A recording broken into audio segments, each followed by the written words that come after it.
"It's just 3 days to Christmas," said Grey Steel to Robin as they stood at the black gates of the farm town and looked up at the threatening December sky. "Christmas?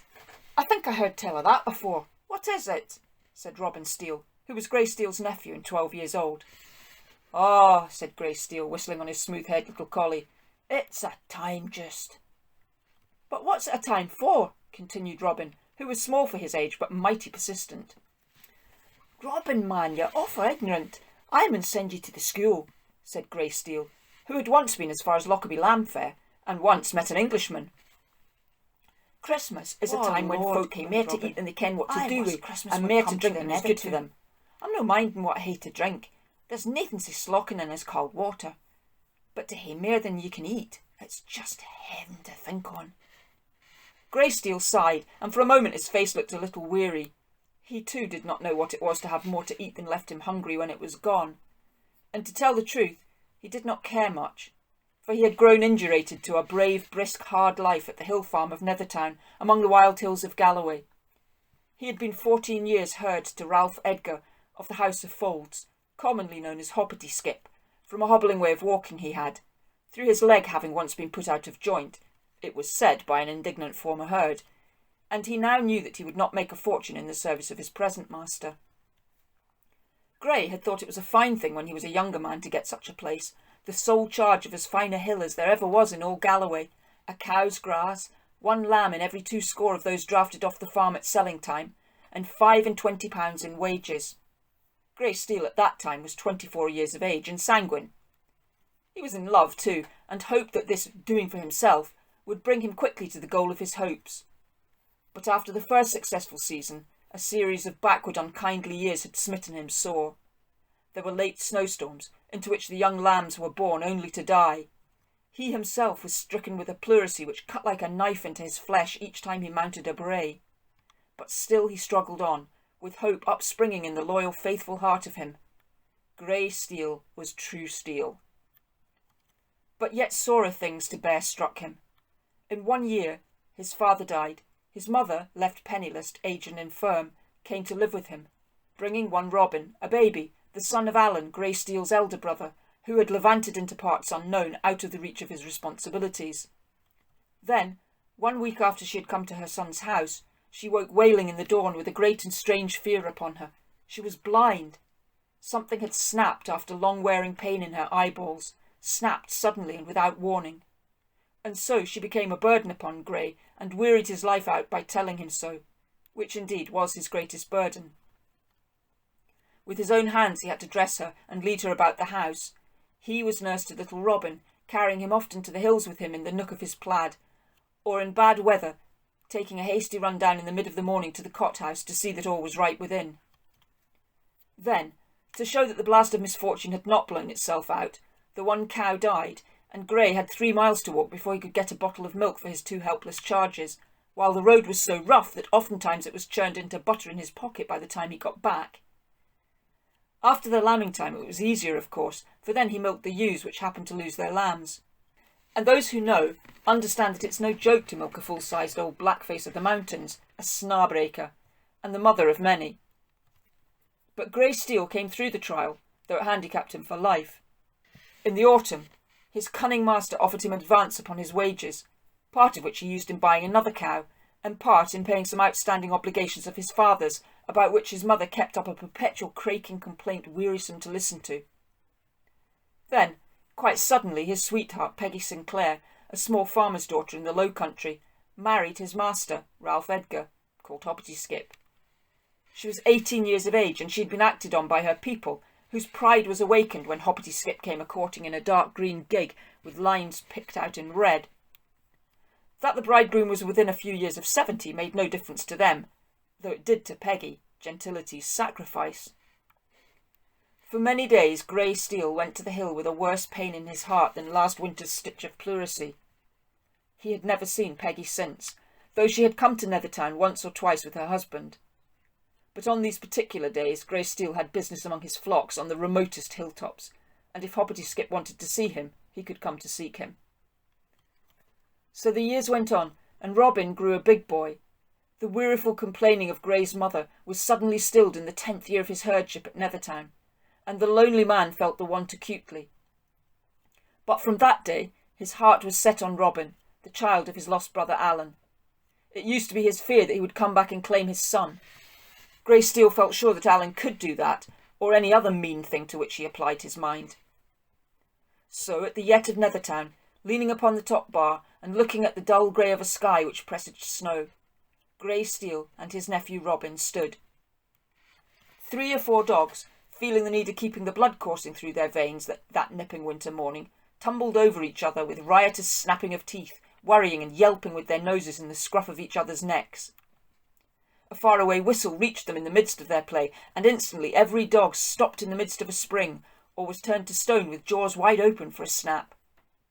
Their eyes were instantly cocked in the direction of the sound, and a low continuous grrr quivered through each, from sharply pointed nose to twitching tail. With a great fear in his heart, Grey Steel went to the barn end and looked down the valley. What he saw made him turn sharply round and bid Robin go into the house and bide there. Whereat the boy, though infinitely curious, obeyed without question. He had but one law, and that was the will of Grey Steel. Then Grey took his staff in his hand and went down the glen to face what he felt might be the greatest peril of his life. Upon the rock sat a tall, burly man, clad apparently in rags. The toe of one foot peeped through the broken boot. His hair of a sandy grey was short-cropped, and his face had an unwholesome prison pallor-like half-bleached cloth. He was drinking raw spirits out of a bottle, as the clear muirland nose of his brother told him 100 yards off. "Ho, Square-toes!" he cried, waving the bottle about his head. "Come and have a drink." "You won't, you upsetting blasty. Well, then I will, if you will not. There." He swigged off the remainder of the contents without removing the bottle from his lips. Then, catching it by the neck, he threw it with unsteady aim at one of the circling collies, who of course easily evaded the clumsy missile. The bottle smashed against the rock with an ugly sound as Grey Steel stood face to face with his enemy. Alan Steele balanced himself uneasily, lurching a little, and trying to suppress a hiccup. Then he smiled. "I have come for my share of the family estate," he said. "Heir, you know. Grey, eldest son of his parents. Where's the cash my father left? Mother, too. Give me my portion of goods, Master Stay-at-home, or Alan Steele will soon let ye ken what's what." "Alan," said Grey Steel, "well do you know that our father not only left no money but died in debt, not through any fault of his own, poor man. And as for my mother, God rest her, she brought me nothing but the clothes on her back." Alan Steele laughed aloud. "Nonsense, man," he said. "I've heard you pay feyther's creditors in full, and some of mine too. That shows you he's siller. Nae man pays siller that he hasna got. Say, if you please, nae gammon wi' Alan. £10 you pay me, or I will tak away that callant of mine to learn my new business. Oh, it's a braw trade." There was no need for Grey Steel to ask what that trade was. The man breathed beggary, theft, and debauchery from polled head to cracked boots. And to think that such an one had a claim upon Robin and could make him like that.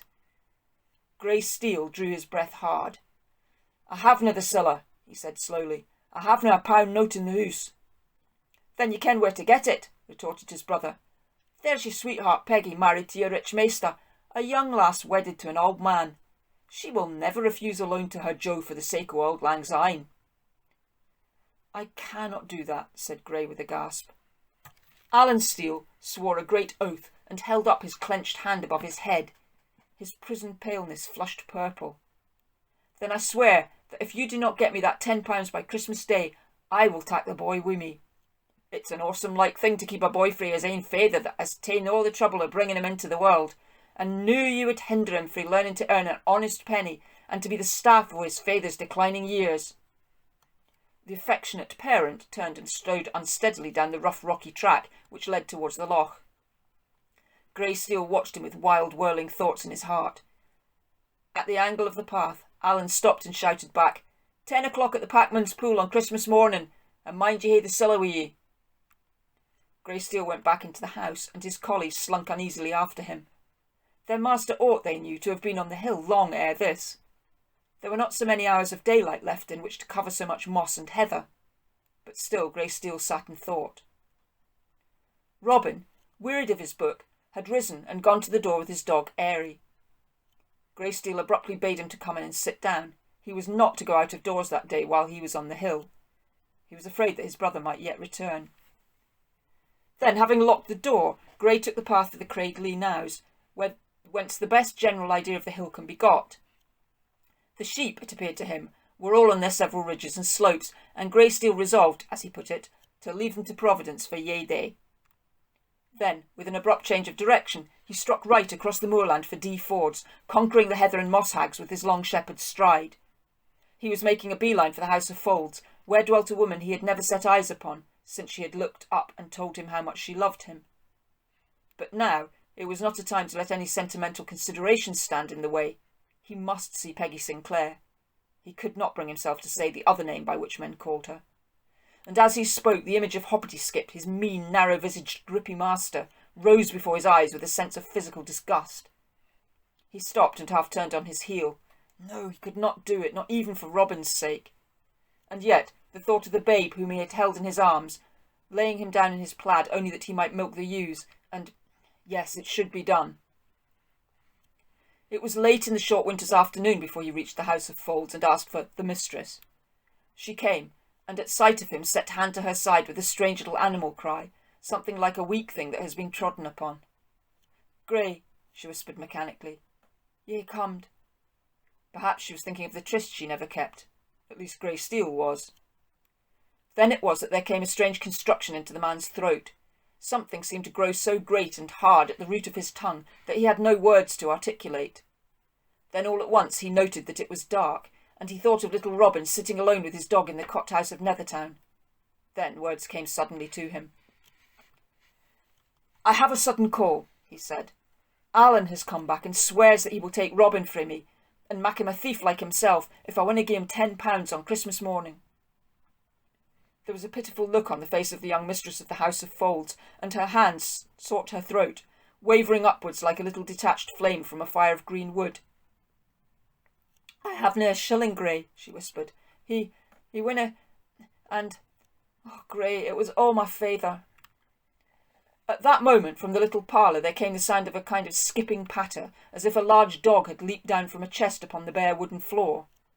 And the girl involuntarily withdrew further from the door, as it were, shrinking within herself. "Wha's there? Wha's there?" came a high-pitched, querulous voice. "What for canna ye come in, wherever ye are? Steal? Steal? What's wrang about Nethertown? Are only the sheep deed? Dinna say that the steading's on fire?" Then he turned to his wife. "Gang in there," he said, as he would have spoken to a dog, glancing over his deformed shoulder at her with an ugly look on his face, strange under his crown of reverend hair. "Lend ye £10 to get your ill-set brither, my bonny pound notes that I hae worked sae hard for," he screamed when he understood. "Greysteel, d'ye think I gaen crazy? And ye hae nae been that fast in paying back what you owe me already that I should fling away £10 for you and your brother to waste in drunken debauchery." "To keep the boy? And what for should ye keep the boy? I wot ye hae wasted mair on that boy than would have paid me my legal debt 10 times ower. Na, Grey, gang your ways back, and let the wean gang back to his feyther. That's a mouth the less to be fed after the Nethertown. And get a strong laddie that will be some use to ye on the hill. Good nighty. And mind, dinna leave your hill and my sheep on any more sick and daft errands. Aye, or you and me will quarrel, Grey." The door slammed to, and Greysteel was left without, in the darkness, gripping his hands to keep them from taking hold of the miser's scraggy neck. And while Peggy, the wife of Hoppity-Skip, lay all night awake thinking of Greysteel and his trouble, hardly once did Greysteel think of her, for all his mind was on Robin, the boy whom he must deliver into his father's hand on the morning of Christmas, the day when happiness came to the whole earth. And on the 25th day of December, Robin woke late to see through the curtains of his bed a strange sight. His Uncle Grey was taking down the old gun off the wall, the gun with the long single barrel which had not been fired for many a year. He cleaned it carefully, and then as carefully loaded it, measuring the powder in the hollow of his hand, and taking care with the wadding and something else that was certainly not the lead pellets he used for rabbit shooting. And the face of Greysteel was as the face of the dead, for he had not slept since he had met with his brother Alan 3 days before. Then, drawing an ancient web purse from a worm-eaten desk, sole relic of the former better estate of the family, he counted out 17 shillings and 9 pennies in silver and copper, all his worldly possessions. It was with a somewhat grim look that he thrust this into his pocket, and taking in hand the alternative to the 17 and ninepence, he went out on tiptoe. Robin drew aside the curtain and saw him striding away down towards the loch through the falling snow. That was why Robin had slept so long. It was after 9 o'clock of the day, but the snow had been falling all night and still continued. His uncle sank nearly to the knees in it. Poor Uncle Grey, Robin thought, to be obliged to go out in such weather. But again, perhaps he had seen a deer on the side of Craiglee and was only going to try for a shot. That might be God's Christmas gift. Robin had once tasted venison, and the flavour remained with him yet. Grey Steel came of a race which loves not murder, but is not averse to slaying in a just cause. And it was with no thought of the consequences to himself that he resolved that upon no consideration would he deliver Robin to his father. The 17 and ninepence, yes, or that which he had dropped into the old musket. His brother should have his choice of these two, but not Robin. The snow fell softly, whisperingly. It was powdery with frost, and slid off the plumy branches of the fir trees with a hushing sound. There was the Packman's pool, dead black amid a perfection of whiteness. A mist as of blood ran redly across Grey Steel's eyes. His ears drummed, and he gripped the old gun that had been his father's. He could feel his heart beating in his throat. He knit his brows and tried hard to collect himself, and even to con the speech he had resolved to make to Alan, his brother. Yet as he approached, there was no Alan to be seen. An empty bottle winked at him with one black eye from under a hoary eyelid of snow. Beyond, on the edge of the pool, there was a curious mound of snow hunched together. Something in the shape took Grey Steel by the heart. He uttered a hoarse cry, and dropping his gun, he ran forward and lay his hand upon the thing. It was his brother, frozen dead, all his evil days and evil deeds covered with the spotless righteousness of the snow. And Grey Steel fell on his knees and lifted up his hands in thankfulness to heaven that the sin of Cain was not to be his that bitter Christmas day. And away in the little cot-house, Robin, for whose unconscious sake certain things might have been done, drew in a creepy stool to his porridge and milk with another thankful heart.